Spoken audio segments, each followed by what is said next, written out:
আইয়ুব বাচ্চু চলে গেছে এই কথাটাই মানতে রাজি না, কারণ এত অল্প বয়সে চলে গেল হঠাৎ করে।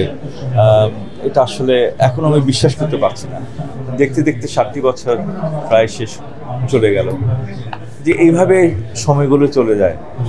বাচ্চুকে তো আমরা একেবারে ছোটবেলা থেকেই চিনি, ছোটবেলা থেকেই আমরা একসাথে মিউজিক করেছি সোলসে। আমার হাত ধরেই বাচ্চু সোলসে জয়েন করে, এবং সেই জন্য ওকে খুবই মিস করি, প্রতিটা মুহূর্তে মিস করি। এবং আমি এই কথাই বারবার বলতে চাই যে শুধু একদিন নয়, প্রতিটা মুহূর্ত, প্রতিটা দিন বাচ্চুকে আমরা স্মরণ করবো, ওর জন্য দোয়া করবো, সেটাই আমরা জন্য চাই। বান্ডেল থাকলে প্রতি সেনমানিতে টাকা বাঁচবে। বিকাশ সেনমানি বান্ডেল কিনে জিতুন প্রতি লেনদেনে। নতুন প্রজন্মকে একটা কথা বলতে চাই, সেটা হচ্ছে বাচ্চু কিন্তু একদিনে আইয়ুব বাচ্চু হয়ে ওঠে নাই। যখন বাচ্চু প্রথম সোলসে জয়েন করে 1980 সালের কথা বলছি আমি, সেই বাচ্চু আর 10 বছর পরে বা 20 বছর পরের বাচ্চু কিন্তু এক না। সেটা হচ্ছে তার অধ্যাবসায় এবং সাধনার ফল।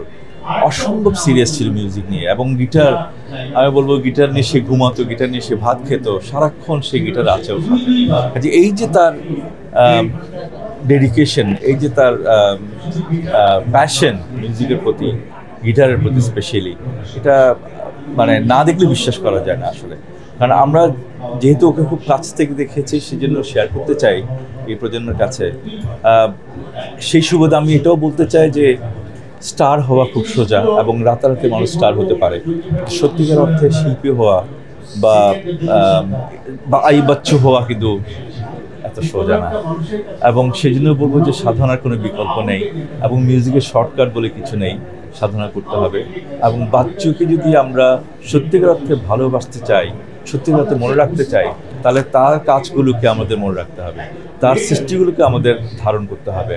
এবং বাচ্চু যে আইয়ুব বাচ্চু কী ছিল, মানুষ হিসেবে কেমন ছিল, কিভাবে তার জীবনযাপন করেছে, মিউজিককে কিভাবে ডেভেলপ করেছে, চেষ্টা করেছে, তো এগুলো আমাদের একটু জানা দরকার।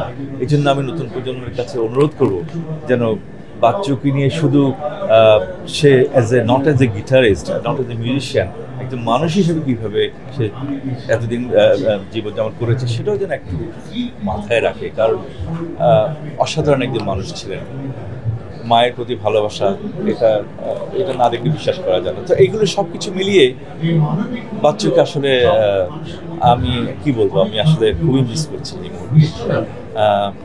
এই বলে আমি ধন্যবাদ জানাচ্ছি, এবং সবার কাছে অনুরোধ করছি, আল্লাহর কাছে যেন দোয়া করি আমরা সবাই মিলে, তার আত্মার মাগফিরাত কামনা করি।